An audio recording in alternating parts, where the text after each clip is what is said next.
В России 12 марта вступил в силу запрет на публикацию опросов, прогнозов и исследований, связанных с президентскими выборами. Норма прописана в законе об основных гарантиях избирательных прав и права на участие в референдуме граждан Российской Федерации. Ограничение будет действовать в течение 5 дней до последнего дня голосования и в дни голосования, то есть с 12 по 17 марта. Запрет распространяется в том числе на публикации в интернете. Напомню, голосование на выборах президента России состоится с 15 по 17 марта.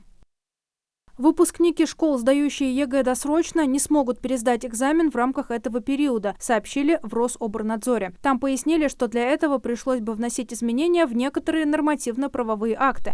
Досрочный период сдачи ЕГЭ в этом году начинается 22 марта и заканчивается 9 апреля. Основной начинается 23 мая и заканчивается 18 июня. Глава Рособорнадзора Анзор Музаев говорил, что в порядок проведения экзамена и расписания внесут изменения. Это будет сделано в ближайшие месяц-два. Введение возможности пересдачи одного экзамена ЕГЭ до окончания приемной кампании в вузы анонсировал президент России Владимир Путин в послании Федеральному собранию. В Ингушетии провели работы по сдерживанию роста цен на продовольственные товары. Так, в целях стабилизации цен на куриные яйца подписан меморандум, устанавливающий торговую наценку на данный вид товара в пределах 10%. Кроме того, в священный месяц Рамадан планируется проведение ежедневного мониторинга цен на продовольственные товары.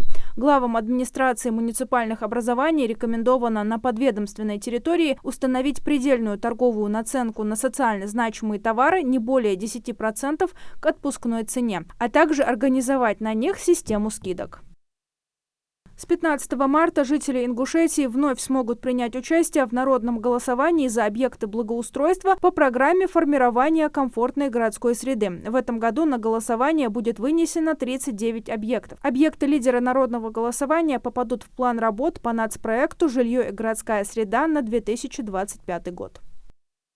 Утвержден сводный план тушения лесных пожаров на 2024 год. Для этих целей подготовлены 26 единиц техники, в том числе и техника регионального МЧС. Также будут задействованы порядка 40 человек. Благодаря нацпроекту «Беспилотные авиационные системы» была закуплена техника, а летом региональному министерству природных ресурсов поставят еще 3 беспилотных летательных аппарата. Отмечу, что по итогам 2023 года в республике не было допущено природных пожаров. На 16,1% снизилось количество возгораний сухой травы по сравнению с 2022 годом.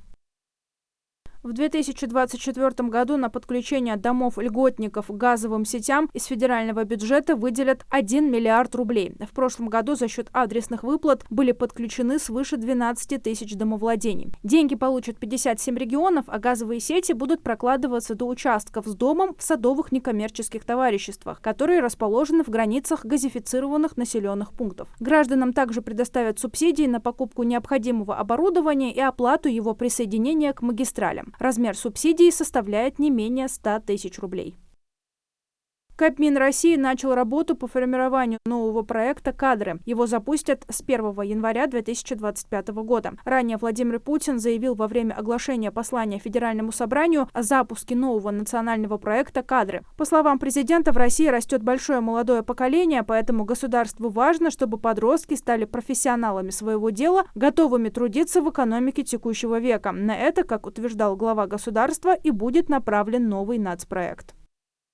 Владимир Путин поручил правительству России принять меры для открытия на портале госуслуг раздела, информирующего участников специальной военной операции и членов их семей о мерах поддержки. Ответственным назначен премьер-министр России Михаил Мишустин. Срок исполнения указа – 1 мая 2024 года.